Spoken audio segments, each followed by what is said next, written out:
Seja muito bem-vindo. É muito bom poder te receber aqui. Quem está vindo aqui a primeira vez? Levanta sua mão. Não vou pedir para você vir aqui na frente, não. Pode ficar tranquilo. Só levantar a mão mesmo. Tem alguém? Tem um irmão ali. Quem mais? Tem uma moça aqui. Seja bem-vinda. Muito bom poder receber vocês aqui. Vocês estão vindo a primeira vez. Nós temos um presente para te dar, para dar para vocês. Então, vocês vão descer as escadas e o nosso balcão de conexão, descendo as escadas à direita.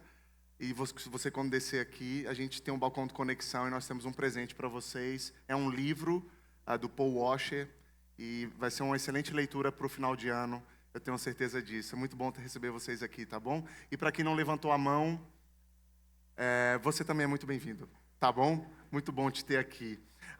Nossos kids estão funcionando de 2 a 12 anos. Você pode levar sua criança para lá. E caso sua criança esteja estressada, chorando, enfim, agitada, nós também temos o Espaço Família aqui atrás. O Espaço Família é um local onde o culto está passando. Caso você precise levar o seu filho para lá, saiba que você não vai perder o culto, porque lá também o culto está passando ao vivo, né? Então, você pode ter esses dois ambientes para as suas crianças. Pois bem, vamos para a exposição bíblica de hoje. Hoje nós vamos expor o Salmo 128. Gostaria que você abrisse sua Bíblia no Salmo 128. E enquanto você abre, eu quero encorajar você a trazer sua Bíblia para a igreja, amém? Lembra a Bíblia? Para que você trouxesse sua Bíblia.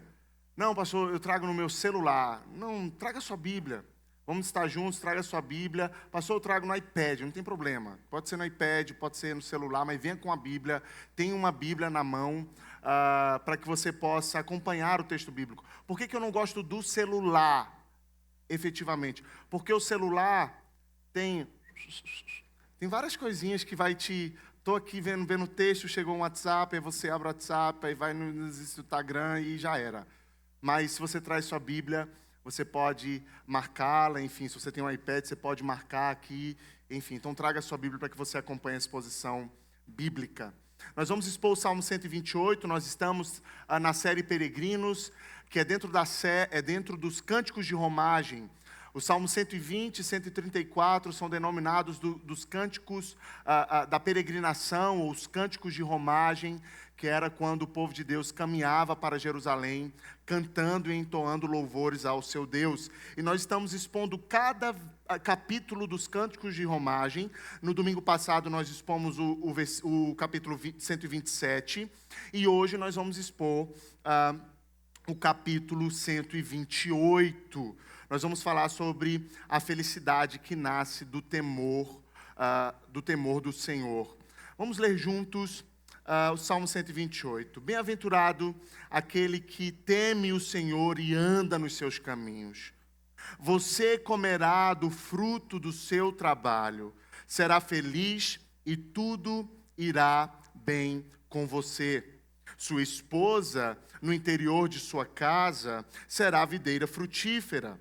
Seus filhos serão como rebentos da oliveira ao redor da sua mesa. Eis como será abençoado o homem que teme ao Senhor. Que o Senhor o abençoe desde Sião, para que você veja a prosperidade de Jerusalém durante os dias de sua vida e veja os filhos dos seus filhos. Paz sobre Israel. Curva sua cabeça, vamos orar ao Senhor pedindo para que Ele nos conceda graça para essa estação. Pai, aqui estamos diante de mais um texto bíblico e pedimos para que o Senhor continue falando conosco, trazendo para nós, por meio da sua palavra, alimento, vida, consolo, arrependimento, fé. Senhor, que os nossos ouvidos possam estar educados para ouvir a exposição bíblica. Senhor, quantos desafios os nossos irmãos enfrentam quando a palavra está sendo exposta. De algum modo, uma movimentação interna para que os nossos ouvidos não fiquem atentos para a exposição, mas pedimos para que os nossos corações se reeduquem, que os nossos ouvidos se reeduquem para ouvir as sagradas escrituras sendo expostas, Pai. Porque que privilégio é poder pertencer a uma comunidade, a uma igreja que prega e expõe a palavra de maneira fidedigna. Por isso que os nossos corações possam estar preparados para o tempo da palavra e que experimentemos, Pai, tudo, absolutamente tudo que há por meio da exposição bíblica.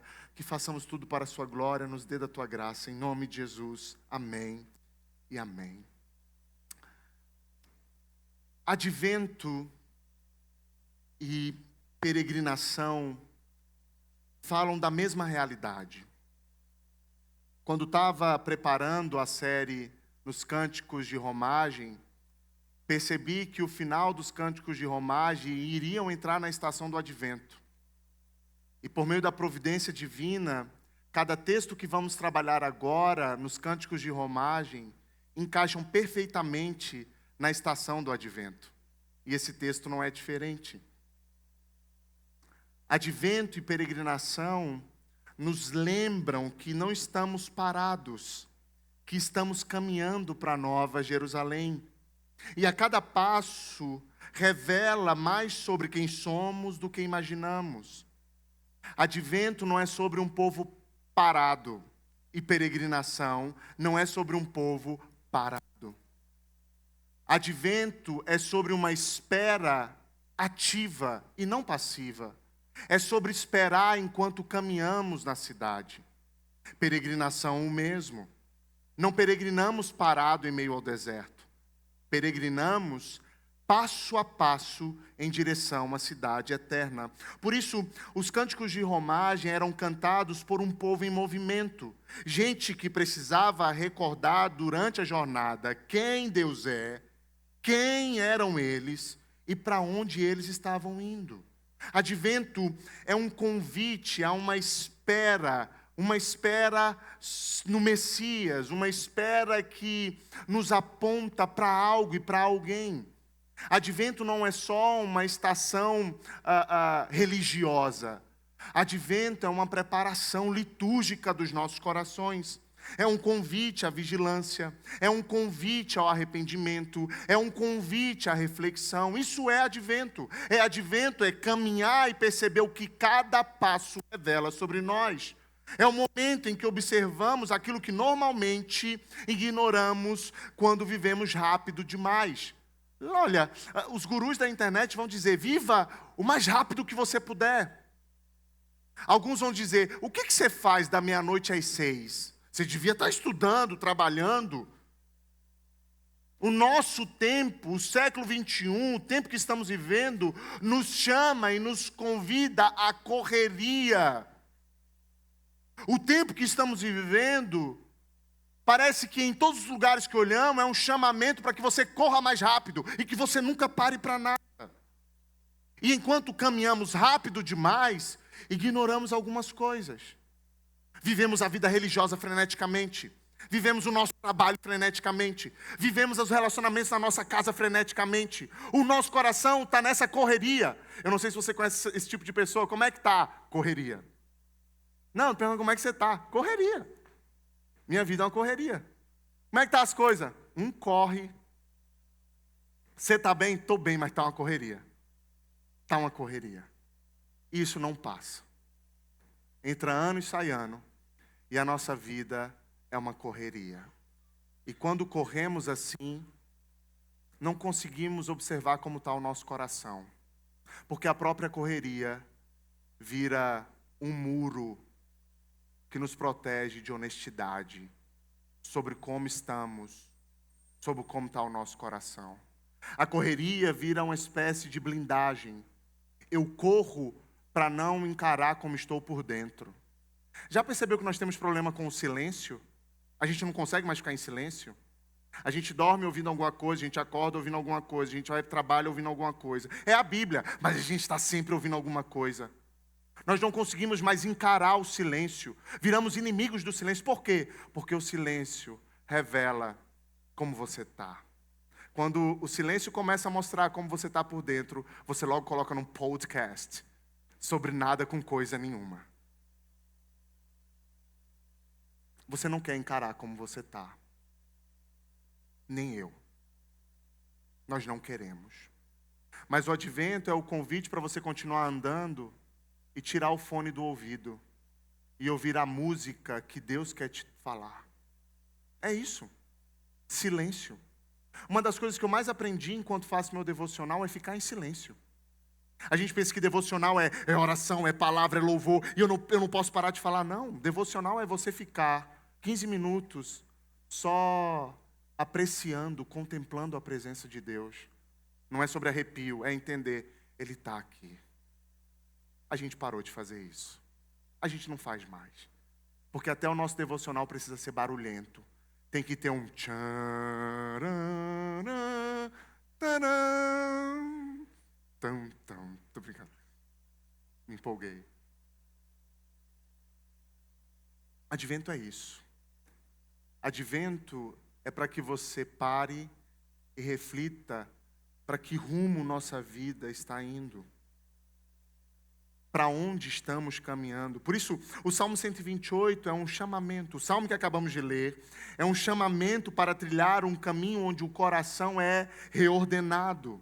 O Salmo 128 é justamente o mesmo convite que o Advento faz, é parar para perceber como lidamos com o nosso trabalho, para perceber como está a nossa casa, como está a educação dos nossos filhos, como está o nosso relacionamento com a nossa esposa, como está o nosso relacionamento com a comunidade, como está a nossa vida, se temos pais ou não. O Salmo 128 é uma espécie de, ei, vem cá, senta aqui e perceba como está a sua vida. Para um pouco e perceba como você tem vivido a sua história. E é exatamente nesse ponto que o Advento entra, porque o Advento é o tempo em que Deus nos convida a olhar para a nossa caminhada e perguntar: nós estamos seguindo na mesma direção? Será que nós estamos indo para a Nova Jerusalém? Será que estamos caminhando em direção à cidade eterna? O que tem moldado os nossos passos? O que repousa onde repousa a nossa esperança? Que caminho nós temos trilhado? Salmo 128 é o mesmo chamamento do Advento. É para parar para olhar como você está por dentro. Como está cada estrutura ou cada área da sua vida. Por isso, Advento é reordenar. Advento é ressignificar. Advento é reconstruir. Advento é olhar para dentro de você e dizer assim, não dá mais para continuar como estamos. Então hoje, enquanto expomos esse salmo, eu quero convidar você a orar de maneira silenciosa. Enquanto você for ouvindo a exposição bíblica, eu quero que você diga, Senhor, reorganize a minha vida nesse advento. Senhor, me faça enxergar para que rumo o meu coração está indo. Para onde eu estou me inclinando, Senhor, me ajude. Enquanto eu for pregando, que você ore, Senhor, ensina-me a temer o Teu nome. Senhor, me ensina. Senhor, me ajuda. Senhor, que eu entenda que o que eu mais preciso hoje é do Senhor, é temê-lo. Nós vamos caminhar, percorrer o Salmo 128 do jeito que ele está escrito. Nós vamos trilhar esse caminho do Salmo 128. Primeiro, nós vamos olhar para o fundamento que sustenta tudo, que é o temor ao Senhor, temer ao Senhor. E vocês vão perceber que o primeiro versículo é a base para todo o sermão. Escute isso. O Senhor vai dizer que o temor é a base para tudo que vamos falar depois disso. Em segundo, nós vamos observar como o temor ao Senhor começa a aparecer na vida comum, começa a aparecer no trabalho, na rotina, nas pequenas responsabilidades. Em seguida, veremos como essa transformação, como esse temor ao Senhor alcança a nossa casa, molda os nossos relacionamentos, como esse temor ao Senhor gera vida, cura histórias. E por fim, veremos como tudo isso transborda para a comunidade do povo de Deus e culmina em paz e esperança. Então nós vamos trilhar passo a passo do Salmo 128, por isso eu queria que você permanecesse com a sua Bíblia aberta, para que a gente entenda como iremos perceber a felicidade que nasce do temor. Primeiro, a felicidade começa com um coração que teme ao Senhor. Olha o que ele diz no verso 1. Bem-aventurado aquele que teme o Senhor e anda nos seus caminhos. O Salmo 128 começa falando sobre sermos bem-aventurados. Bem-aventurado significa felicidade real, estado de satisfação, de plenitude. Nós expomos o Sermão do Monte, começamos com as bem-aventuranças e percebemos que bem-aventurado é ser alegre, é ter felicidade. A NVI, que é uma tradução bíblica, e talvez sua Bíblia possa ser NVI, ele traduz esse texto dizendo, como é feliz aquele que teme ao Senhor. Então, quando o texto diz bem-aventurado, ele está falando sobre felicidade, sobre alegria. Mas essa felicidade que o texto começa falando, esse bem-aventurado que aí está no verso 1, não é uma emoção passageira, não é humor, não depende das circunstâncias externas. Essa felicidade não depende das coisas que acontecem no externo. Quantos de nós só ficamos felizes pelas coisas que acontecem no externo? O salmista, no Salmo 128, está nos convidando a começar a ter uma felicidade que começa aqui dentro, começa do temor ao Senhor. Na linguagem bíblica aqui, feliz significa viver a alegria profunda de alguém que está debaixo do cuidado de Deus, de alguém que está debaixo da presença de Deus. Nós vimos que o salmista cantou enquanto caminhava para Jerusalém: o Senhor é a minha sombra, o Senhor está à minha direita, o Senhor é torre forte, enquanto durmo ele não dorme, o Senhor vigia os meus passos. A gente viu dentro dos cânticos de romagem que o Senhor está conosco. Então, essa alegria, essa bem-aventurança advém do que o nosso Deus é e o que Ele faz por nós. Essa felicidade nasce de Deus e não do ambiente. Nasce da certeza que temos de quem é o nosso Deus. Não é sobre expectativas externas. É sobre olhar para o nosso Deus e reconhecê-lo como Senhor. É a alegria que vem da alma. É a alegria que é alinhada com a vontade de Deus. E o Salmo explica quem é que vive essa felicidade. Pastor, quem é que vive essa bem-aventurança? Quem é que vive alegre? Aqui ele diz, aqueles que temem o Senhor e andam nos seus caminhos. Quem é feliz aqui? Quem são esses bem-aventurados no texto? Aqueles que temem ao Senhor e andam nos seus caminhos. Primeiro, temer o Senhor.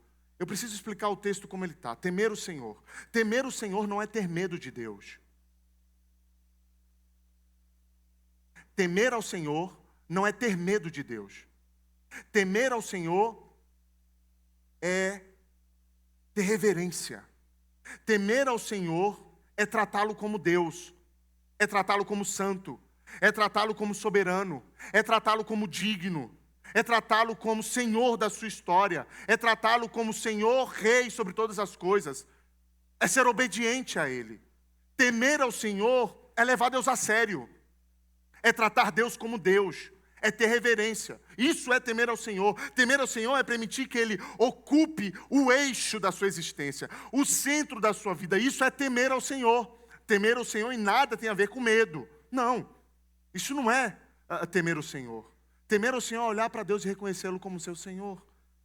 E é por isso que o texto ele une temor com prática. Ele diz, quem teme ao Senhor, anda.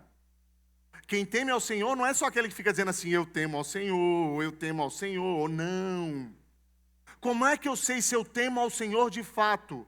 A sua vida vai dizer isso. Quem teme ao Senhor, anda nos caminhos dele. Anda no caminho que Deus traça.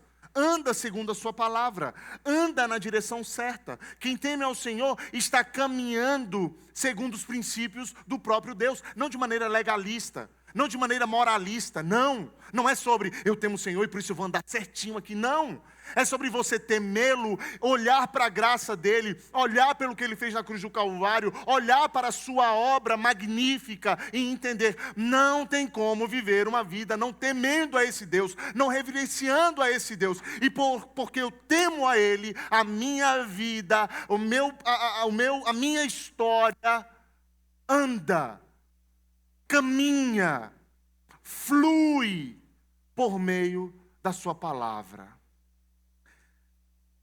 É por isso que, dentro da lógica da aliança, lembrada nos cânticos aqui de romagem, nos cânticos de peregrinação, nós já falamos várias vezes sobre isso, essa obediência que advém do temor, esse andar no caminho, não compra a bênção. Não é sobre uma atitude meritocrática, eu ando no caminho para poder receber coisas, não. Esse andar no caminho do Senhor porque você o teme, mostra que Deus transformou a sua vida. Entenda isso, meu irmão. Aqui há um caminho nesse primeiro versículo, uma espiral. Deus não te salvou só para você ser salvo e ir para o céu. Porque se a salvação fosse só para a gente ir para o céu, era só a gente ser salvo e morrer. Ou não? Se o objetivo de Deus fosse enviar o seu filho para que a gente fosse salvo, e meramente salvo, Deus não tinha dito, o próprio Cristo não teria dito, ide por todo mundo, pregar o evangelho a toda criatura, não. Era só morrer. Mas a salvação, ela tem como característica transformação. A graça que recebemos na cruz precisa nos transformar, precisa transformar o nosso caminho. Entenda, eu não estou caminhando no caminho de Deus para ser salvo. Eu caminho no caminho de Deus porque temo ao Senhor, reverencio a sua obra na cruz. O evangelho entrou em mim e não há outro caminho. Obedecê-lo não é uma labuta infeliz. Obedecê-lo é graça. Obedecê-lo é privilégio. Andar no caminho. Que caminho você está andando? O caminho de quem foi salvo pela graça? Ou o caminho religioso? Eu temo ao Senhor e faço como mandam. Que caminho você está trilhando?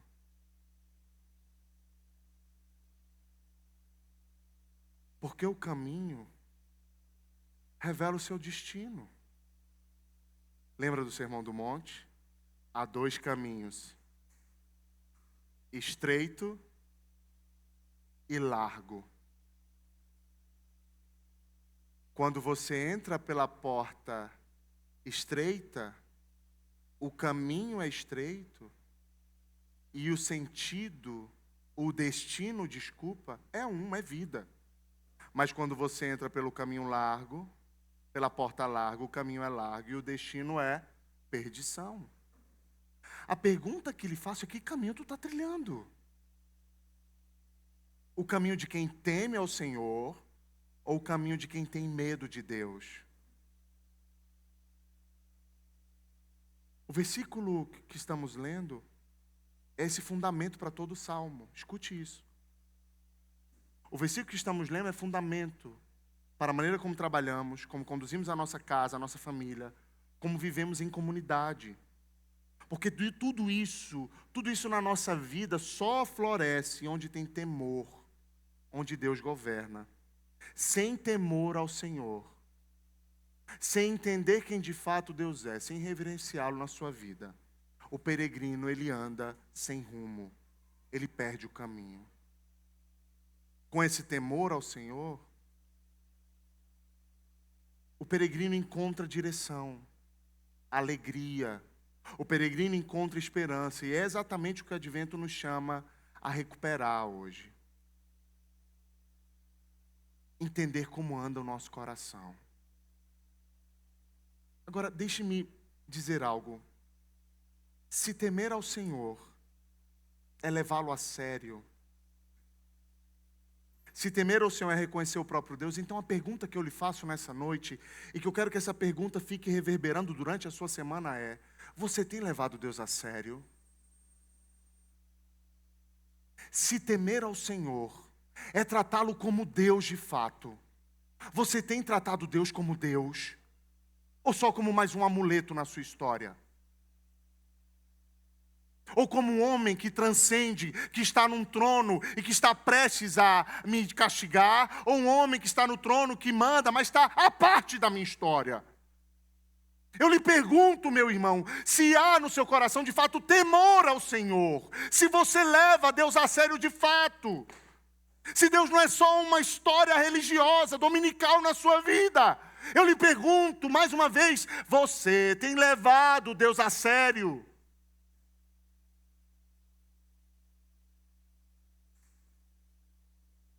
Quem vai me responder isso não é a sua boca.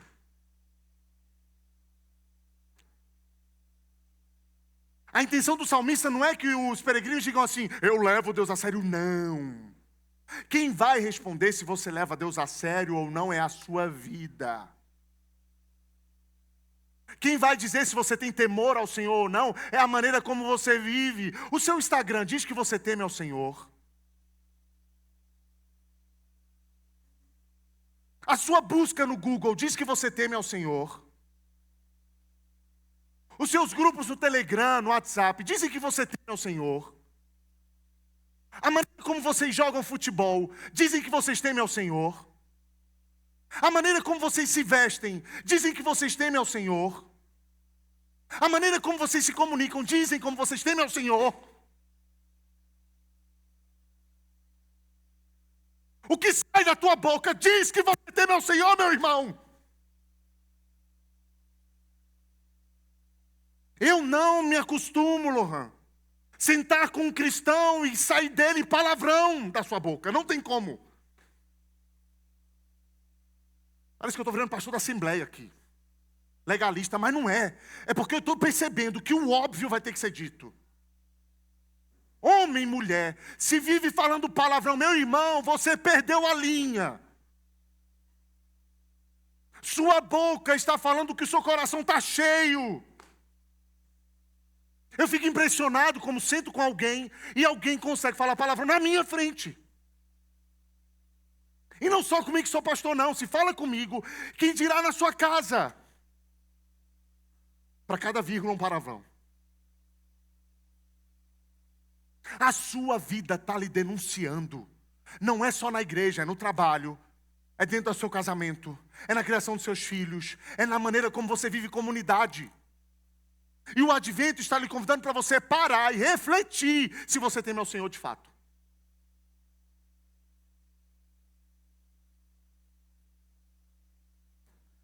Porque se você não leva Deus a sério, você não teme. Se eu, pastor Vitor, que estou aqui pregando, não levo Deus a sério, eu não temo. E se eu não temo o Senhor, eu não consigo experimentar a felicidade que o Salmo descreve. Eu sei que muita gente responde, sim, pastor, olha, bacana, mas olha, eu temo o Senhor, pastor. Eu temo, eu oro, eu leio a Bíblia, eu estou jejuando.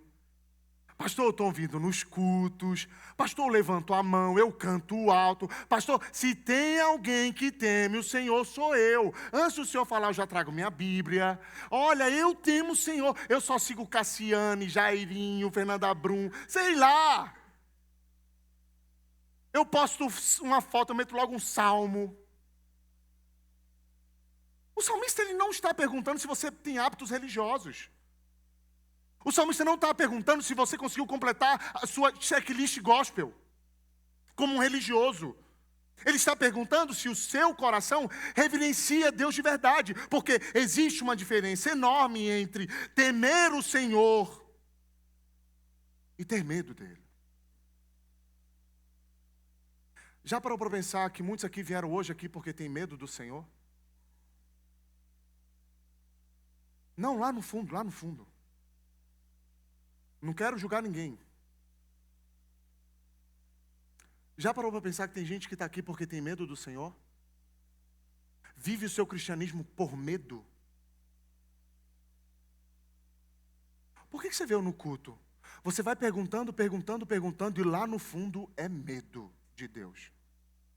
Não é graça. Ele não entendeu o Evangelho. O que ele trouxe aqui hoje? Pastor, eu estava um tempo afastado, e aí eu decidi vir à igreja. Sabe como é, né? Estava precisando. E quando você vai conversando, a pessoa veio não porque teme ao Senhor, mas porque tem medo dele. E medo não transforma ninguém. Medo não muda a rota do seu coração. Medo não transforma você, marido. Medo de Deus não transforma a maneira como você lida com o divino. Medo não faz você ter devoção. Medo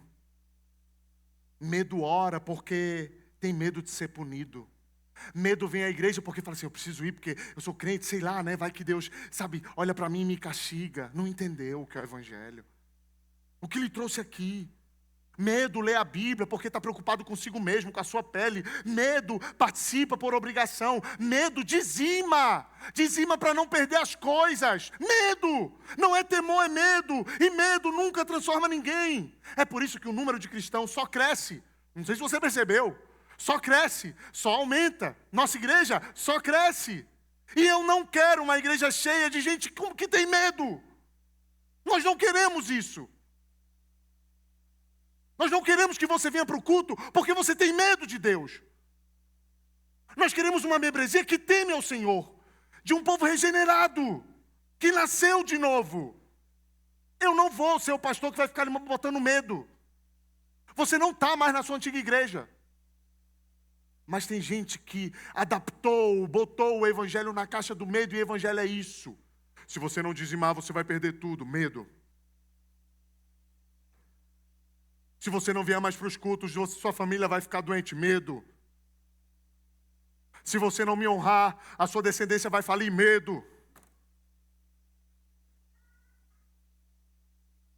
E tem gente que está viciado nesse medo. Tem gente que foi escravizado em uma outra comunidade e ainda quer ser escravizado. Tem gente aqui que dava milhares de dinheiro em igrejas. Quando eu falo que tem gente aqui, eu estou falando de mim, tá? Estou falando de você. Estou falando de nós. Dava milhares de dinheiro na igreja. Por medo. Mas entrou na base. E a gente tirou esse medo da pessoa. A pessoa fala assim,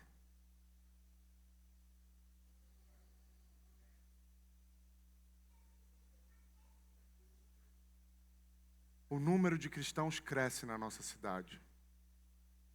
E os números são alarmantes, tá? De acordo com fontes da minha cabeça.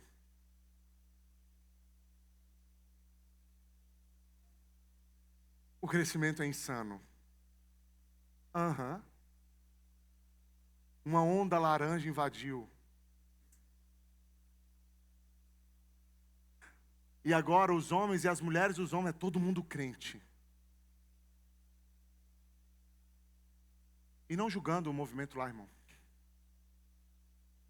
O que eu quero dizer é que nós não podemos ser um movimento cinzento, uma massa, uma multidão que não teme ao Senhor. É isso. Medo produz religiosidade. Medo cria, produz obediência vazia. Medo cria movimentos religiosos. Mas medo não traz mudança. E como reconhecer se temos o Senhor ou não? Quem teme ao Senhor, leva Deus a sério, leva o seu caminhar a sério, anda segundo a sua vontade, glorifica a Deus no trabalho, na família, nas escolhas. Quem teme ao Senhor? Quem teme ao Senhor, glorifica a Deus. Quem tem medo, não. Então, o salmista não está pedindo para que você seja perfeito. O salmista não está esperando que os peregrinos vivam uma vida de perfeição. Porque você não vai ser perfeito. Nós vamos errar. Nós vamos errar em temer ao Senhor. Mas o salmista está nos convidando para que a gente realinhe os nossos corações. Para que a gente coloque de volta o nosso coração no prumo, que é o caminho do Senhor. Ele não está querendo perfeição aqui. Meu irmão, durante a caminhada você vai chorar, você vai falhar, você vai tropeçar. Eu vou errar como pastor. Eu vou errar como pastor. Olha, deixa eu dizer uma coisa para você. Eu, pastor Vitor, um dia vou errar com você. Porque o que tem aqui é carne. Eu não sou um santo. Eu vou errar com você um dia. Você vai errar comigo. A peregrinação é um caminho em que a gente cai, tropeça. Não é perfeição. A igreja não está convidando você para você ter uma vida perfeita. A igreja está te chamando para temer ao Senhor, entender que esse temor ao Senhor leva para você graça, perdão por meio de Cristo na cruz. E a sua vida é reorganizada, reordenada. Não é perfeição aqui. Jamais. É uma utopia. Achar que você vai viver um cristianismo perfeito. Você pecou hoje. Você pecou ou não pecou hoje? Quem pecou, levanta a mão. Amém. Quem não pecou hoje, por favor, lance um curso. Arrasta para cima. Hoje eu vou lhe ensinar como não pecar. Primeiro, não tem como. Você pode se trancar num quarto, num mausoléu profundo, e lá sua mente lhe fará pecar.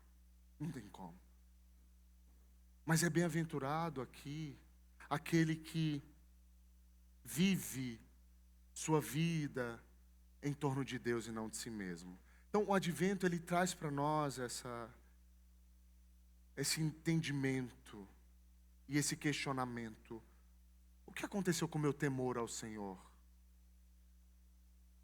Por que eu não estou levando Deus a sério? Por que Deus virou só um artigo religioso? Porque se celebramos a volta do Messias, se celebramos o seu retorno, se aguardamos o seu retorno, nós precisamos fazer essa pergunta.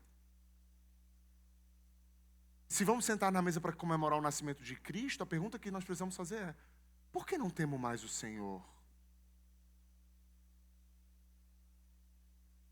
Isso aqui não é apontar de dedos. Não. Enquanto estudava, me perguntei por vezes: onde foi que eu deixei o meu temor? Onde foi que eu fiz da correria, por ser pastor, achar que a minha força conseguiria trazer luz para a comunidade? Facilmente nós podemos perder esse temor e transformar a vida religiosa em medo. Depois de mostrar que a felicidade nasce do temor ao Senhor, o salmista apresenta o primeiro fruto desse temor, e aqui eu vou ser bem rápido. Vai ser 1 horinha aqui. O primeiro fruto aqui é no trabalho. Olha o que ele diz. Verso 2. Você comerá do fruto do seu trabalho, será feliz e tudo lhe irá bem. Levanta a mão que eu vou profetizar. Estou brincando. Esse texto aqui é bom, cara, para profetizar. Aleluia. Mas vamos segurar, depois eu profetizo. O texto aqui, ele traz 3 afirmações que se completam. Primeiro ele diz: você comerá do fruto do seu trabalho. O salmista não está prometendo ausências de dificuldades aqui, nem está dizendo que todos verão resultados imediatos no seu trabalho. O que o salmista está afirmando aqui é que para aqueles que temem ao Senhor, o trabalho não é vazio. Escute aqui, proletariado brasileiro, trabalhadores que estão me ouvindo. O seu trabalho, o trabalho dos que temem ao Senhor não é vazio. Eu vou explicar. O esforço que você faz todos os dias, e muitas vezes sem reconhecimento humano, não passa desapercebido diante de Deus. Mulheres, mães que me escutam, o seu trabalho na sua casa, a sua dedicação com os seus filhos, você que já tem seus filhos grandes, não passou desapercebido. Não há um trabalho que passa desapercebido. Deus está olhando. Você está trabalhando diante de Deus. Mesmo em meio a pressões, mesmo em meio a injustiças, mesmo em meio a limitações, Deus honra o esforço honesto do trabalhador. Deus honra, mas Deus não honra como você quer. A gente precisa ressignificar o trabalho. A pessoa ela pode não ter tudo, mas ela tem um essencial. E aí ela reconhece que isso vem da boa mão de Deus. O teu trabalho não é uma desgraça, cristão. O teu trabalho não é uma judiação para a sua vida. O seu trabalho é graça. Por mais que você tenha a concepção de que você não está no lugar que você queria, no lugar mais certo do mundo, com as pessoas mais incríveis do mundo, o seu trabalho é a maneira pela qual Deus está levando pão para a sua mesa. O que o salmista está prometendo é que, por meio do seu trabalho, Deus vai suprir as suas necessidades, por meio do trabalho honesto. É isso. A gente precisa ressignificar o trabalho. O trabalho, a gente fala, o trabalho é sobre queda, né? Não, o trabalho existia antes da queda. Agora, com o trabalho, a gente sofre, a gente chora. Mas o trabalho é a maneira pela qual Deus traz pão para a tua casa. Ou você queria que fosse como? Ideal seria mesmo eu ficar em casa. e o pão vir. Ah, aonde é assim, irmão? Mas você foi herdeiro. E tem alguém trabalhando pro herdeiro, tá? Não há pão na mesa para aqueles que não trabalham ou já trabalharam muito. O que Paulo diz? Paulo diz assim, aquele que não trabalha, que não coma. Paulo fantástico. Eu não estou falando de quem está desempregado, mas está procurando, tá, gente? Não estou falando disso. Eu estou falando que o trabalho tem sentido quando tememos ao Senhor. O trabalho é instrumento de santificação para as nossas vidas. O trabalho é um ambiente em que Deus trabalha o nosso caráter. O trabalho é um ambiente que Deus nos molda e faz a gente perceber que há graça envolvida ali. Por isso que o proletariado brasileiro precisa trabalhar para a glória de Deus, não para agradar um chefe. Você precisa ser o melhor na sua área. Não para disputar, não. Mas porque isso é viver o trabalho para a glória de Deus, é temer ao Senhor. Sei lá, se você trabalha na feira pegando laranja, tirando laranja do caminhão e botando no lugar, você precisa fazer o seu melhor para a glória de Deus, entendendo que é daqui que sai o pão para a tua mesa, e esse pão é graça. Pastor, não é graça não, eu trabalhei muito para receber. Olha, eu preciso que você entenda, ainda que você tenha trabalhado, aquilo ali se chama graça, porque você poderia não conseguir trabalhar, está acamado. Você poderia estar em uma situação de vulnerabilidade gigantesca, mas Deus lhe deu um trabalho, um emprego. Por isso seja grato por ele e faça o seu melhor como cristão. O seu trabalho reflete se você teme ao Senhor ou não. Se eu for no teu trabalho e perguntar, como é que é fulano aqui, hein? Fulano entra segunda pensando na sexta, pastor. Aqui não tem isso, amém? Isso é problema de Marte. Das igrejas lá tão terríveis. Fulano entra segunda desejando sexta. Fulano faz tudo de um jeito, olha... estou cansado disso aqui. É desse jeito que a gente teme ao Senhor. Porque o nosso temor reverbera para uma vida profissional que o glorifique. E ele continua dizendo, segundo, será feliz. Essa felicidade aqui é interior. Essa felicidade que o texto fala não depende de salário. Não depende de ambiente. Essa felicidade não depende de reconhecimento. Mais uma vez o salmista está dizendo, você será feliz, você que teme ao Senhor, você será feliz, você comerá do fruto do seu trabalho e você será feliz. É a alegria do trabalhador de perceber que Deus está com ele enquanto ele trabalha. É a alegria de viver sabendo que Deus participa daquilo que você faz todos os dias, que Ele vê o seu esforço, que Ele cuida de você no processo. Eu lembro quando a gente estava nos Estados Unidos e eu comentei com os meninos no almoço, eu ia vender meu plasma. O sangue tem plasma, não tem? Eu acho que tem, que eles pegavam de mim. Irmão, eu vendia, tudo que era para vender eu vendia lá. Cabelo. Eu lembro que eu saía de casa, né, amor? Aí eu ficava umas 2 horas doando meu plasma. Aí o sangue sai, vai para uma máquina, a máquina tira o plasma e volta meu sangue de novo. Eu aqui, ó. E eu feliz.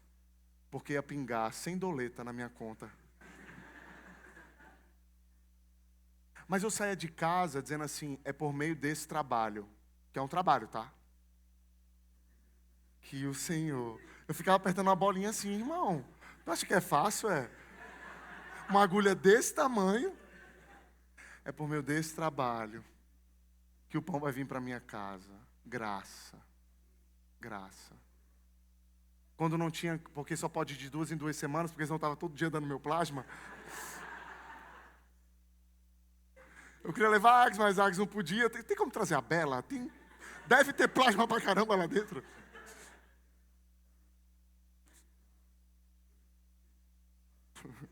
Ó, Estados Unidos foi osso, né, amor?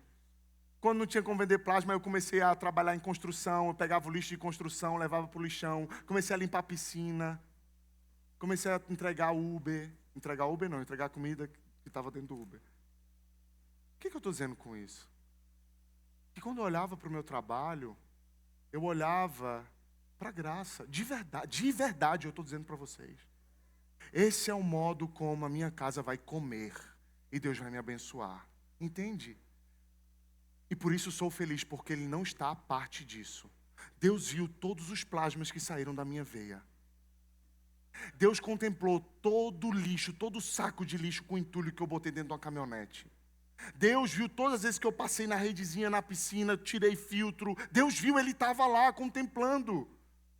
E você vive o seu trabalho de outra maneira. E aí vem a terceira parte. Você será feliz e tudo irá bem com você. Na NVI você vai prosperar. Aleluia! Olha, quando eu falo uma coisa boa, tu não glorifica, irmão. Pastor, aqui é só porrada. Eu estou falando que tu vai prosperar e tu não fala nada, irmão. Me ajuda. Tu vai prosperar. É sério. Amém. Tu está com medo?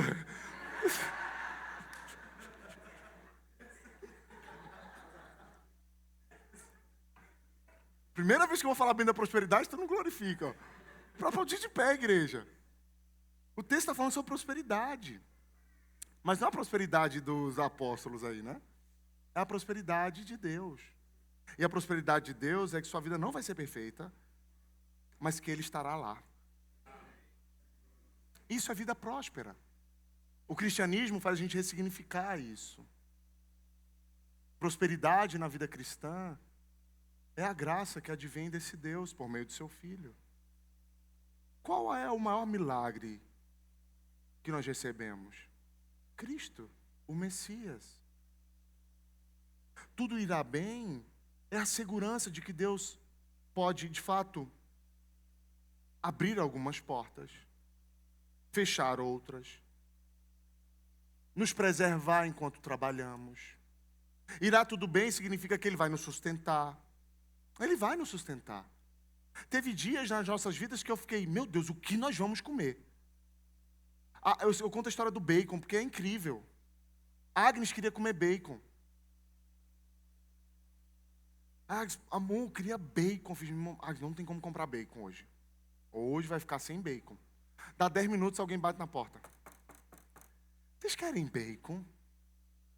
Sim, queremos bacon. Agnes comeu o bacon, foi maravilhoso, né, Agnes? O bacon estava estragado. Tu acredita, povo mau? Mas ela comeu o bacon.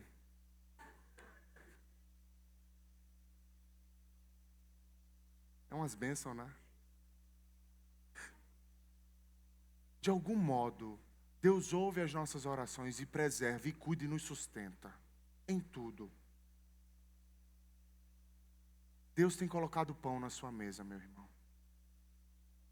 E se não tem colocado pão na sua mesa, a gente tem um base mercado aqui, que você pode levar pão para a semana inteira. E que se houver algum problema na sua casa, com a sua família, nós temos o base social para lhe ajudar. De algum modo, nós como membros, como igreja, ninguém aqui vai ver a sua vida desmoronando e você vai estar sozinho. Deus vai lhe sustentar, tudo lhe irá bem. E é aí que entra o Salmo 123. O Salmo 23, desculpa, o que é o Salmo 23? Todo mundo sabe, o Senhor é o meu pastor, nada me faltará. É disso que ele está dizendo. Não é sobre que as coisas, a gente vai ter tudo e que nada de coisas vai me faltar. É entender que eu tenho o pastor ao meu lado e por isso de nada tenho falta. É o Senhor é o meu pastor e por Ele ser o meu pastor, eu não tenho falta de nada. Ainda que eu ande pelo vale da sombra da morte, eu não temerei mal algum. Por quê? Porque o Senhor está comigo. Tudo me irá bem. Não porque eu tenho um carro do ano, não porque eu tenho a melhor casa do mundo, não porque eu estou no melhor trabalho do mundo, não. Porque o Senhor está comigo. E se Ele está comigo, tudo me irá bem, ainda que eu morra. Ainda que eu morra. Talvez para você a morte seja o maior problema. Já ouviu alguém dizer assim? Tem jeito para tudo, menos para... Aí veio o Cristo e disse, não. Se eu ressuscitei, vocês também vão ressuscitar. Tudo vai irá bem, desde que você tema ao Senhor. Então tudo é ressignificado. Então temer ao Senhor não fica só no coração. Temer ao Senhor muda a vida inteira. Inclusive o jeito que você trabalha, que você produz, que você vive. E o salmista diz, você comerá do fruto do seu trabalho. Ou seja, Deus honra o seu esforço honesto. Não é mágica, não é promessa de riqueza, mas de sentido. O que você faz durante a semana não é desperdiçado. A dignidade no seu trabalho, que Deus está contemplando. Mude a concepção. Qual outro fruto que o temor traz? Olha o versículo 3 e 4. Sua esposa no interior da sua casa será como videira frutífera. Seus filhos serão como rebento da oliveira ao redor da sua mesa. Eis como será abençoado o homem que teme ao Senhor. Temer ao Senhor frutifica para o seu trabalho e depois frutifica na sua casa. Na sua casa. Depois de mostrar que o temor do Senhor transforma o coração, ressignifica o nosso trabalho, agora o salmista está dizendo, ei, temer ao Senhor tem um outro fruto. E o fruto é reverberado dentro do seu lar. Temor ao Senhor não é um sentimento privado. Ele transborda para o ambiente onde a pessoa vive, que é onde? Na casa. O salmista ele usa duas imagens aqui, muito conhecidas por Israel. Primeiro, ele diz, a esposa é comparada a uma videira frutífera. Videira frutífera.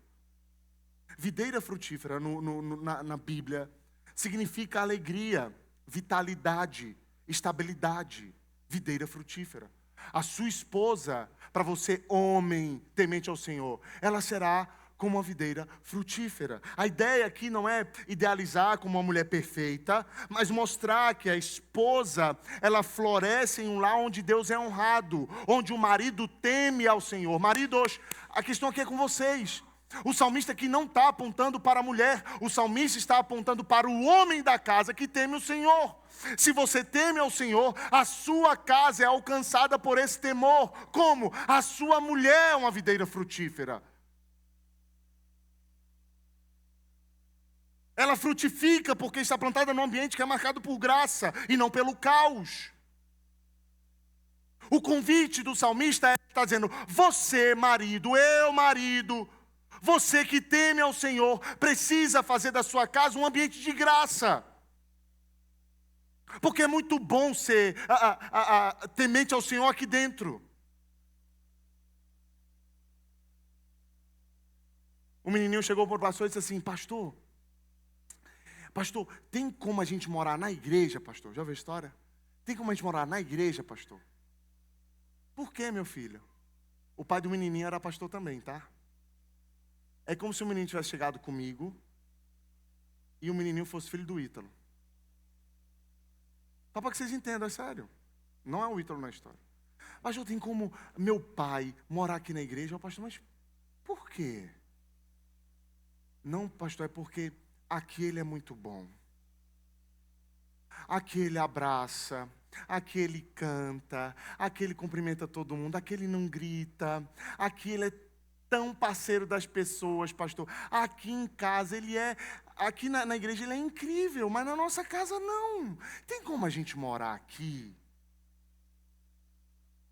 Quando a gente fala de temor ao Senhor, a gente pensa que a gente está falando de igreja só. Igreja vai vir depois. Temor ao Senhor alcança a sua vida, o seu trabalho e agora a sua casa. Temor ao Senhor. Marido, você teme ao Senhor? O ambiente espiritual da sua casa depende de você. O ambiente espiritual da sua casa depende de você. A mulher que frutifica depende de um marido que teme ao Senhor. E o que estamos vendo hoje? É se invertendo. São mulheres ocupando os lugares dos homens. Homens que não sabem liderar a sua casa. Homens que não temem ao Senhor. Homens que são fracos. E desculpa falar a verdade. Você precisa temer ao Senhor, homem. Deus chamou você para ser o cabeça da sua casa. E não a sua esposa. O casamento entre um homem e uma mulher é comparado a Cristo sendo o cabeça da igreja. E no casamento entre um homem e uma mulher, você, marido, é o cabeça da sua casa. Então para de culpar a sua mulher. Olhe para dentro de você nessa estação do advento e veja se você teme ao Senhor de fato.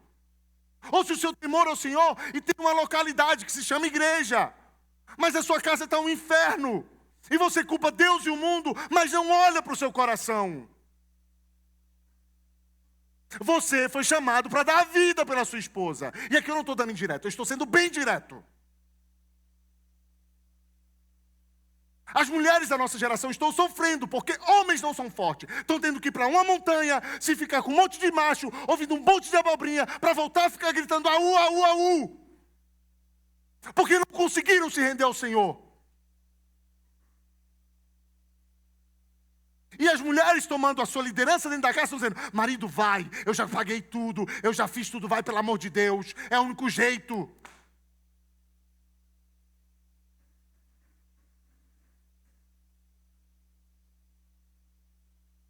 Esposa, você não foi chamada para dar a vida pela sua casa. Você não foi chamada para ser a líder da sua casa. Você não foi chamada para ocupar o lugar do seu marido. Devolva a ele o lugar dele. Ah, mas pastor, se eu não fizer, ele não faz. Se eu não cantar de gala aqui, ninguém canta. Devolva a ele em nome de Jesus. Confie no Senhor. Devolva o timão da sua casa para Ele, com fé no Senhor de que Deus governa sobre todas as coisas. Diga aqui não, você vai fazer, eu não, você. Você vai tomar a decisão. Você vai me guiar a partir de agora. Mas o que a gente tem é um monte de mulher ansiosa. É um monte de mulher que já não sabe o que fazer, perdidas, sem segurança, sem nada. Por quê? Porque o marido fez da mulher não uma videira frutífera, mas uma videira que está morrendo. Porque está dando vida onde não é para dar. Temer ao Senhor aqui em cima é muito bom. Todos os dias na minha casa eu sou desafiado a fazer o que estou dizendo. O pastor fala assim, deve ser perfeito. Não sou. Mas uma coisa que eu não vou permitir na minha casa é os papéis se inverterem. Estão me ouvindo, gente? Não adianta de um nada vir à igreja se a sua casa está ruindo e você não faz absolutamente nada, marido. A gente olha para as igrejas, o número maior é de mulheres. Senhoras, mulheres solteiras, mulheres que colocaram todo o peso espiritual de sua casa nas suas costas. Mulheres que precisam descer para disciplinar os seus filhos porque os homens não fazem. O homem fica sentado na mesa dizendo, eu coloco comida em casa, eu já fiz tudo o que tinha que fazer. Não! Colocar comida em casa é uma das coisas. Você tem que sangrar pela sua família. E não é subindo uma montanha, é se arrependendo dos seus caminhos e se doando pela sua casa. Como que a mulher vai ser frutífera? Uma videira frutífera. Se o homem que está do lado dela não teme ao Senhor. E aí o texto continua. E aí o texto fala dos filhos também. Os filhos. Olha o que ele diz. Que os filhos são como o rebento da oliveira ao redor da mesa. O homem que teme ao Senhor, o seu temor reverbera para a vida dos filhos. Dos filhos. A oliveira aqui simboliza força, longevidade, futuro. Rebentos ao redor da mesa representa continuidade, comunhão, filhos crescendo sobre o cuidado, a instrução, sobre presença. A mesa aqui é um ambiente não apenas de comida, de refeição, mas é um ambiente de relacionamento, de conversa, mesa, de confissão, de transformação. Mesa na casa é lugar de vulnerabilidade. Mesa. O salmista está dizendo, sua esposa e seus filhos dependem de algum modo do temor do homem. Como está a criação dos seus filhos? Você que tem filho mais novo, adolescente, jovem, sei lá. Como está a criação dos seus filhos? Como você cria os seus filhos? Quem disciplina os seus filhos na sua casa? Pai, não se orgulhe não em contar a história. Eu nunca bati, minha mulher que sempre fez. quem discipula e disciplina os seus filhos é o pai. A mulher é a auxiliar, a ajudadora. Óbvio que ela vai pastorear o coração dos seus filhos. Óbvio que ela vai acolher. Mas pertence ao homem fazer dos filhos rebento, continuidade, geração. Mas a gente terceiriza a criação dos filhos. Olha, pastor, se eu pudesse, eu pegava, deixava 7 da manhã na escola e pegava só 6. Depois levava no balé, no judô, no jiu-jitsu, porque eu não quero ver a cara desse menino. E domingo eu quero enfiar ele nesse kids, eu não quero ver ele. Porque eu quero terceirizar a educação dos meus filhos.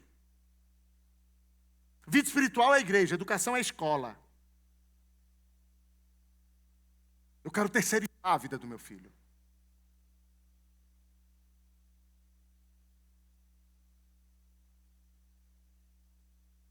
O filho está subindo em cima da sua cabeça. Está batendo na sua cara. Está batendo na cara da sua esposa.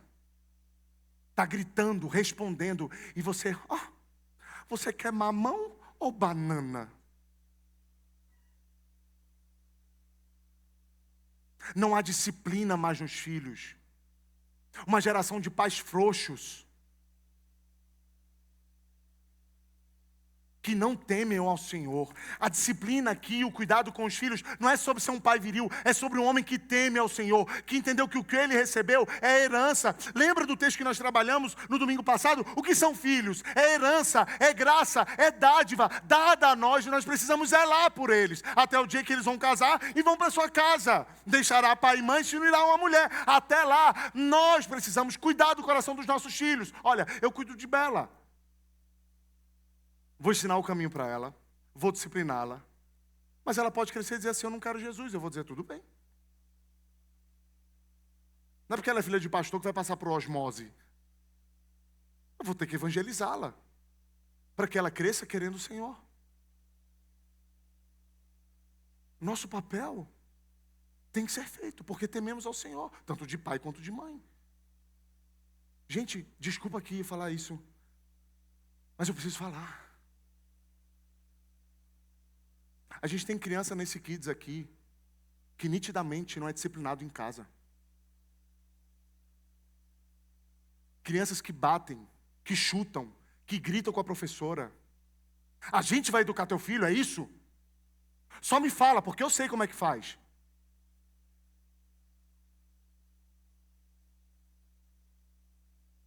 E a maneira como lidamos com os nossos filhos demonstra se estamos vivendo a vida para a glória de Deus. Não, a gente vem, eu sou reformado, calvinista, eu sei tudo de Calvino. Pastor, que igreja bíblica, que coisa boa. E seu filho está batendo na sua mulher.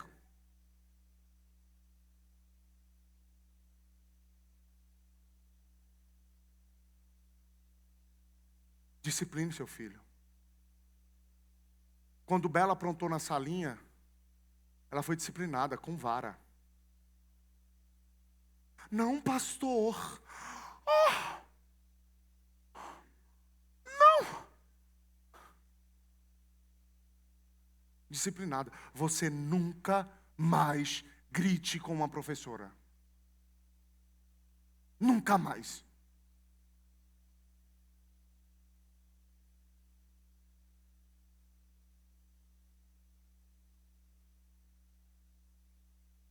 Eduque seus filhos. Discipline seus filhos. A Bíblia fala para disciplinar com vara. Não é espancar seu filho. Cada um aqui tem uma realidade. Não é espancar o filho, mas é discipliná-lo. Eu vou falar aqui a experiência como eu disciplino a Bela de um jeito rápido, tá? Vamos supor que Bela está aqui na igreja e ela bate na cabeça do pastor Ítalo. Pecadora, filha de pastor, fazer o quê? Enfim. Aí eu pego Bela, vem cá, Bela, vamos aqui pro quarto. Me acalmo, porque quando o pai vai disciplinar, ele precisa estar calmo. Eu preciso pegar esse gancho para te ensinar isso, meu irmão. Você, não tenho filho, um dia você vai ter. Me acalmo, desço aqui com ela e falo assim, você cometeu um pecado. Lembra de Eva e Adão no Gênesis? Lembra do pecado que entrou no mundo? O seu coração é pecador, minha filha. E o que você fez foi pecado. Você desonrou a mim, a Deus e ao pastor Ítalo. Você está entendendo o que você fez? Eu não quero que isso se repita. A primeira disciplina vai ser uma conversa. Vem aqui, vamos orar. Repete essa oração comigo, Bela. Senhor Jesus, me perdoa, porque eu bati na cabeça do pastor Ítalo, papapá. Abraço, digo eu te amo, minha filha. Papai está fazendo isso porque ele ama. E saio com ela de boa. Mas Bela é pecadora. Ela olhou de novo para a cabeça do pastor Ítalo e mais uma vez. Rá! Pastor Bela bateu de novo na minha cabeça e fiz, é a vida. Eu pego Bela de novo, chego em casa com calma. Isso é um exercício, gente. Tem hora que a Agnes tem que me trancar no quarto, porque eu não estou com calma. Fica aí, não sai. Eu vou matar. Filha, vem cá. Mais uma vez você bateu na cabeça do pastor Ítalo. Você não entendeu a nossa conversa? Mais uma vez você cometeu pecado contra o Senhor. Deixa eu só abrir um parênteses. Seu filho é pecador, tá? Ou você acha que ele nasceu a joia mais rara, puro de ouvido? É um anjinho. É pecador. Não há um justo sequer, inclusive o seu baby. Vem cá, pecadora. Você pecou de novo. Não, gente, falando sério aqui. Mais uma vez você pecou. Mais uma vez o que você cometeu foi um pecado. Você não pode fazer isso. E você precisa entender que os seus erros, as suas escolhas, têm consequências. Tem consequências. E a maneira como ele disciplina é consequência dos seus erros. Papai está fazendo isso porque ele ama. Não porque ele odeia. Porque o nosso Deus, filha, nos disciplina. Agora, da segunda vez, você vai ficar de castigo. 20 minutos. De castigo. E o papai vai ficar aqui com você. Mas você vai pensar no que você fez. Não é disciplinar e falar assim, fica aí agora. Não, fica lá. Vou ficar aqui com você. Não, mundo cruel. Não. 20 minutos lá, chorando, pensando, refletindo. Pega ela de volta e fala assim, filha. Papai quer orar com você. O Senhor lhe ama. O Senhor morreu por você. Nós precisamos viver uma vida de obediência a Ele. Amar o nosso próximo. E não bater no nosso próximo. Vamos orar? Ela chorando, a gente ora. Abraço minha filha. Abraço minha filha. Papai fez isso porque Ele ama. A gente sai como do quarto, Agnes. De boa. Pego ela, sai de boa. Mas Bela é pecadora. E agora ela pegou um chinelo. E pau na cabeça do Ítalo.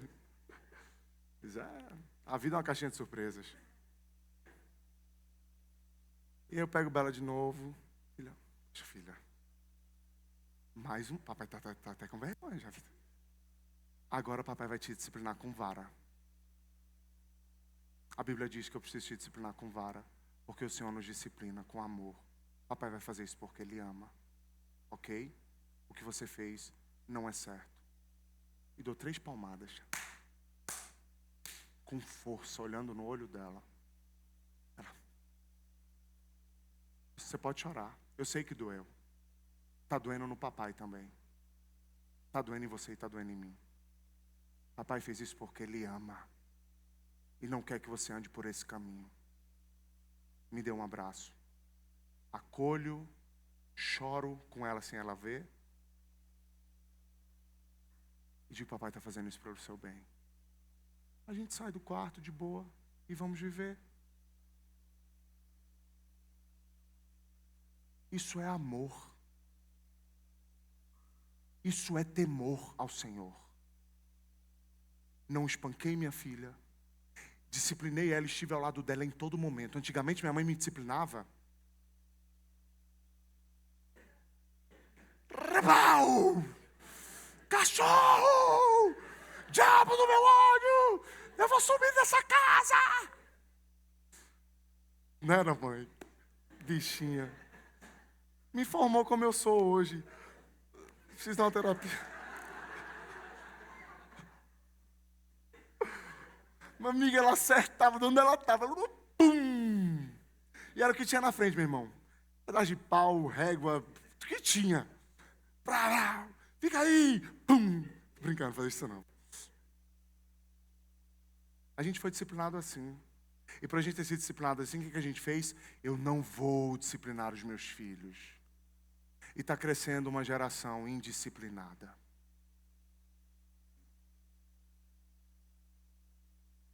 Pastor, gastou tempo para falar disso? Gastei. Porque eu estou falando do futuro. Eu estou falando da geração da sua família. E isso cabe a você, pai, você, marido, homem, a você. A você. Quando você pergunta para a Bela, quem você prefere, o papai ou a mamãe? Comigo ela diz que me prefere. Ai, meu pai é mais legal. Isso é eu que disciplino. Você não disciplina porque você tem medo de perder a imagem ou se tornar o seu pai. Mas você não vai disciplinar nos moldes do seu pai. Você vai disciplinar nos moldes de Deus. Que disciplina para transformar e não para romper e matar com a vida da criança. Entende isso? Temor ao Senhor descamba para sua casa. O que sua casa fala sobre você? Tem mesa na sua casa? Tem lugar de conversa? Olha o que o verso 4 diz. Eis como será abençoado o homem que teme ao Senhor. Quem teme ao Senhor tem um lar que a esposa é frutífera. Você vai chegar na sua casa hoje e vai falar, meu amor, vem cá, minha videira frutífera.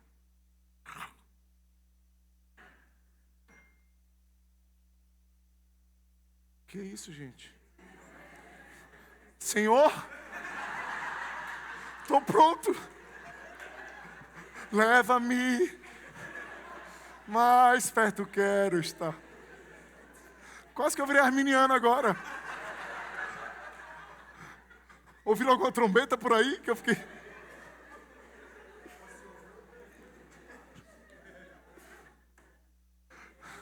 O que foi isso? É melhor a gente ficar por aqui mesmo, então eu vou, ok? Tu vai sair agora, ih, não sei não.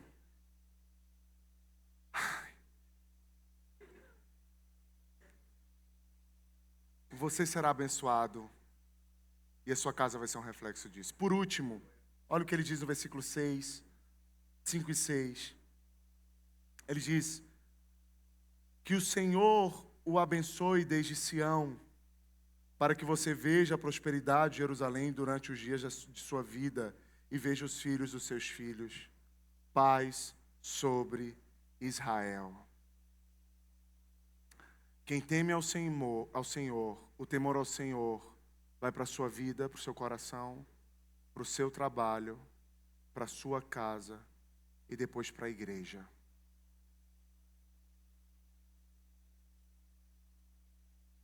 Quando ele diz, o Senhor abençoe desde Sião, Sião era o lugar da presença de Deus, o templo, o centro do culto, onde Deus encontrava o seu povo. Então, ao dizer isso, o salmista, ele lembra que toda a bênção verdadeira começa em Deus, não nas circunstâncias. Depois ele afirma, para que você veja a prosperidade de Jerusalém. O que o texto quer dizer com isso? A prosperidade aqui não é riqueza material simplesmente. A prosperidade aqui é bem-estar espiritual da comunidade. É justiça, é alegria em Israel, é fidelidade, é felicidade em Israel, é comunhão em Israel. Isso é prosperidade. É viver em um povo onde Deus é honrado e onde a vida em conjunto floresce, frutifica. E depois ele vai dizer, e veja os filhos dos seus filhos. E essa expressão aponta para continuidade, para legado, para firmeza ao longo das gerações.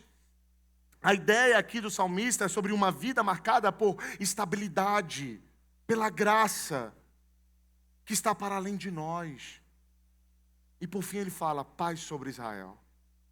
E essa paz é o resultado de tudo que a gente falou aqui. Essa paz é o resultado do temor ao Senhor.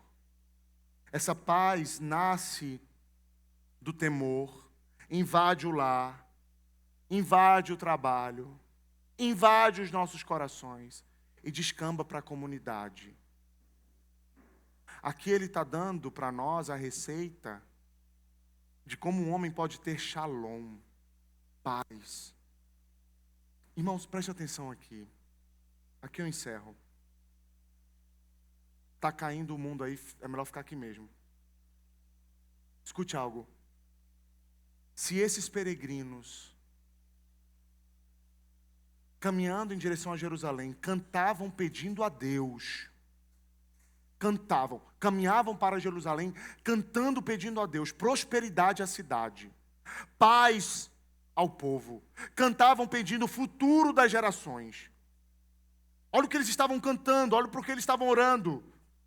Tudo isso é porque eles entendiam algo que muitos de nós esquecemos, que a vida com Deus nunca foi projetada para ser individual. Escute, a vida com Deus, dos que temem ao Senhor, não é sobre viver uma vida individual.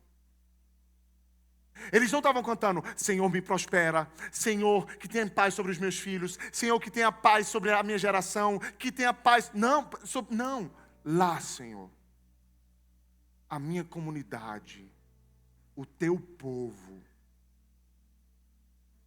Eles deixavam as suas casas para lembrar que pertenciam a um povo. O que era a peregrinação? Pessoas saindo de várias localidades para subir a Jerusalém para as festas. Eles deixavam a comodidade do lar para dizer assim, ei, se arrumem, nós pertencemos a um povo. Nós pertencemos a um povo. Eles oravam pela comunidade porque sabiam que o temor ao Senhor não cabe num quarto fechado. O temor ao Senhor transborda para os outros, até chegar à comunidade. E eu preciso falar algo com muito amor aqui para vocês. Como é que você pode dizer que teme ao Senhor, mas rejeita o seu corpo? Como que você pode dizer que teme ao Senhor, mas resiste à vida comunitária? É isso aqui. Eu sei que muitos de vocês sofreram em outras igrejas, como eu sofri. Quando nós sentamos para as entrevistas de novos membros, é triste. Nós já ouvimos muitos casos.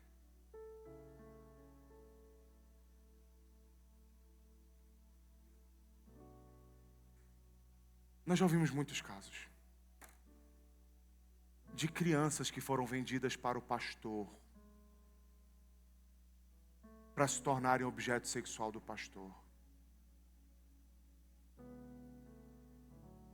E uma dessas crianças está aqui.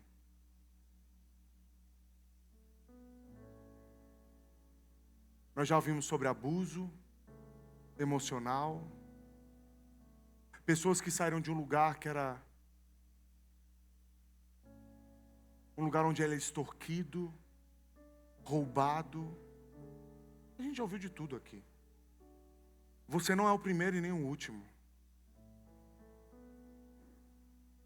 Muitos chegaram aqui machucados, sangrando, desconfiados, traumatizados. Tinha uma pessoa que chegou aqui que não falava comigo. Eu falava, por que você não fala comigo? Porque eu tenho medo de pastor. Vieram para cá armados.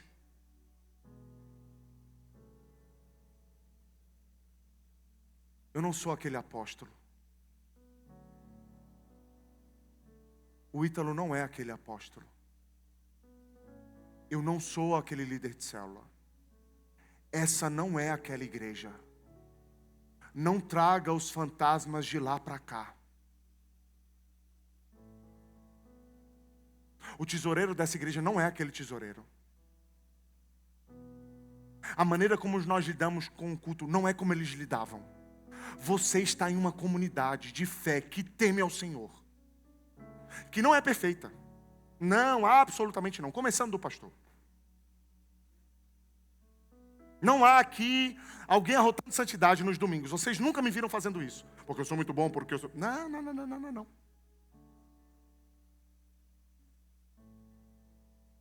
O convite do salmista não é encontre uma igreja perfeita e se doe por ela. O convite do salmista é: se você teme ao Senhor, participe do corpo imperfeito que é a igreja invisível. A igreja visível, desculpa. A igreja invisível, que é a catolicidade da igreja, a igreja universal de Cristo, essa é perfeita. Mas a igreja invisível se dá por meio de igrejas visíveis, que são imperfeitas.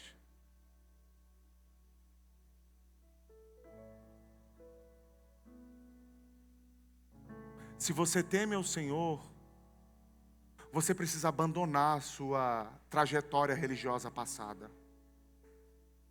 Às vezes a gente chega aqui e fala assim: oi, que bom que você veio. Eu vim para essa igreja, mas eu não quero nem nada, eu não quero servir. Olha, eu não me impeço para fazer nada. Eu só quero vir no domingo. Se puder, nem falem comigo. Real isso aqui que eu estou dizendo. Machucada. Mas é uma verdade que precisa ser dita. Feridas explicam o seu medo. Feridas refletem o seu medo, mas não justifica o seu isolamento. Eu não quero membros que venham para culto só porque é membro e tem medo. Eu quero de gente que vive a comunidade de fé em comunhão porque teme ao Senhor. Porque entende que a vida de temor reverbera para a comunidade de fé. Escute isso. Gente que se doa pela igreja de Cristo, não como escravo com medo, mas porque teme ao Senhor.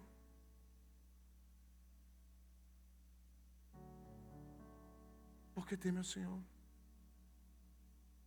E o advento confronta isso, porque o advento não é só sobre um bebê em Belém.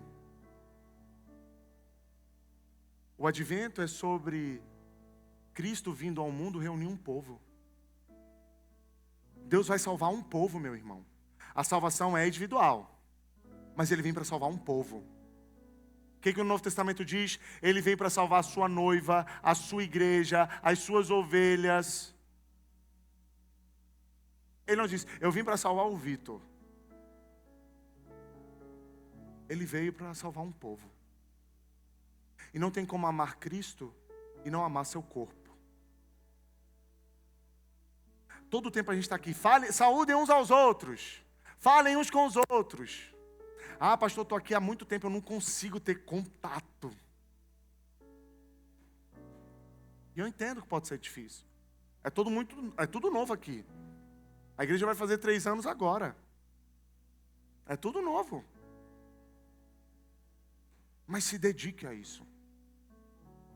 Todos nós. Porque tememos ao Senhor. Porque fazer isso glorifica a Deus.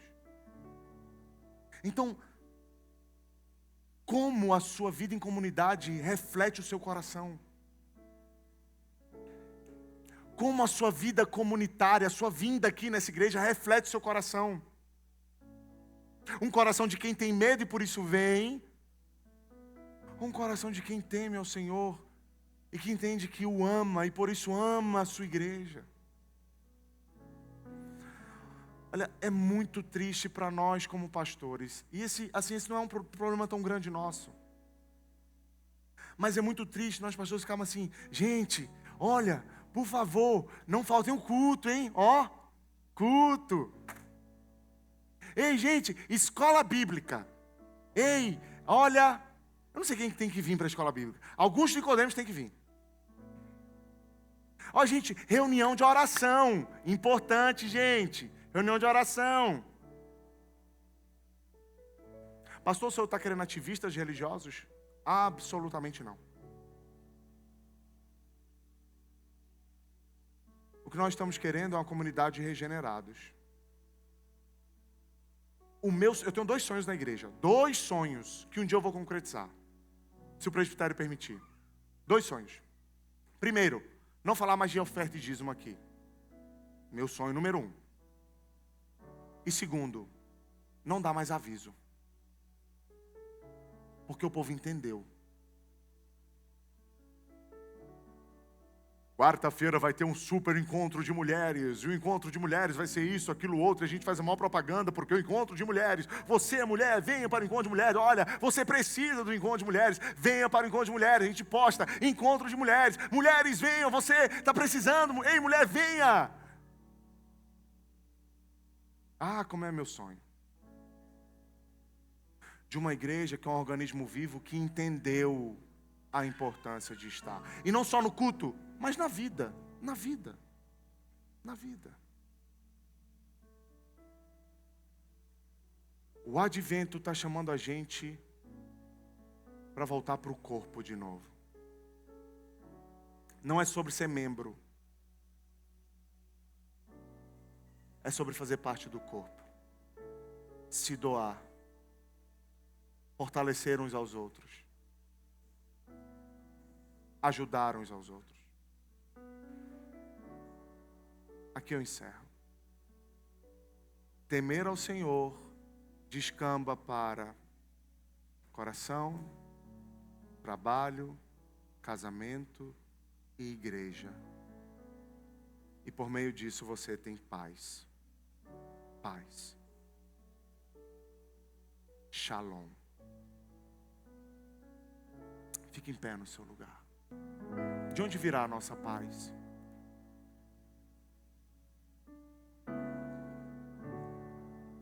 Quando olhamos para o Salmo 128,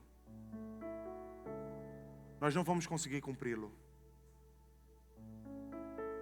Em perfeição, não. Ele é um norte. Ele é um caminho. Mas a gente não vai conseguir cumpri-lo com perfeição. Hora ou outra nós vamos errar de novo. Porque somos pecadores. Mas teve um homem que cumpriu por nós o Salmo 128. Cristo trabalhou para a glória de Deus de maneira perfeita. Cristo viveu seu relacionamento familiar de maneira perfeita. Cristo viveu a vida em comunidade com os outros de maneira perfeita. Cristo cumpriu tudo isso. Você não precisa cumprir tudo isso para ser aceito. Cristo já fez por você. Mas essa é a ideia de que Cristo fez por você. Agora você deseja trilhar o mesmo caminho que Cristo. O mesmo caminho que Cristo. Advento é paz que vem de Cristo. É a paz da certeza de que talvez eu não consiga. Talvez eu tente e eu erre. Depois eu tento de novo e eu erre. E vai ser assim. Até a volta de Cristo. Não é uma tentativa legalista, é uma tentativa. O meu Cristo conseguiu. O meu Cristo fez. O meu Cristo venceu a morte na cruz do Calvário. O meu Cristo conseguiu vivenciar isso. Portanto, eu sigo os seus passos. Eu não vou conseguir fazer isso de maneira plena. Até as nossas boas obras são como trapo de imundície. Mas isso não é uma desculpa para dizer assim, já que eu não consigo fazer, então eu não vou fazer, pastor. Não. É olhar para Cristo e dizer: farei porque eu temo. Porque eu sigo e quero andar o seu caminho. Trilhar os seus passos. O que Ele fez na cruz por nós. Na cruz Ele levou o caos que o nosso coração produz. As incertezas que a nossa alma produz. Para que agora nós pudéssemos andar com uma vida que só Ele pode dar. E a vida que só Ele pode dar é que traz temor para nós. O advento está chamando a gente para sentar e se perguntar: onde meu coração foi parar? E se você está dizendo assim, ó, pastor, tudo que o senhor pregou eu estou, ó, que bom. Eu não estou. Eu não estou. O advento é isso, sentar à mesa junto com os filhos e com a esposa e dizer assim: vamos realinhar os nossos corações ao Pai. Aproveitar o momento do nascimento do Messias, vamos preparar a nossa casa para recebê-lo. É examinar o coração. É admitir onde você perdeu o temor. Em que lugar você perdeu o temor? Em que lugar o seu trabalho virou seu ídolo? Em que lugar a sua casa te afastou da graça? Em que lugar a vida comunitária deixou de ser prioridade? Em que lugar? E voltar o seu coração de novo para Cristo. Aqui a tentativa de temer a Ele não é legalista, eu repito. É graça. Talvez você esteja olhando para você e se enchendo de culpa. Caramba, eu não sou esse marido. Talvez eu não tema ao Senhor. Nossa, mas talvez eu não sou isso que Ele está dizendo. Perfeito. Estamos no primeiro ponto, que é reconhecer. Porque até reconhecer, a caminhada é longa. O seu problema não é o seu problema em si. Às vezes o nosso problema é que a gente nem sabe que estamos afogando. O primeiro ponto é esse: reconhecer. Não se culpe. Reconheça. Mas que esse reconhecimento não lhe gere remorso, mas arrependimento. Reconhecer. E olhar para Cristo. Que ainda que você tente, mas não consiga, a graça lhe alcança. E lhe faz trilhar esse caminho com um fardo leve e suave. Amém? Eu quero que você curva o seu coração para a gente orar. Eu vou cantar e você vai orar, ok? Orar ao Senhor fazendo essa autoanálise. Como está o seu trabalho? Como está a sua casa? Como está a sua vida como esposa? A vida como marido? Como estão os seus filhos? Como está o seu temor? E se há shalom aí dentro? A shalom que vem do Cristo. Ore ao Senhor.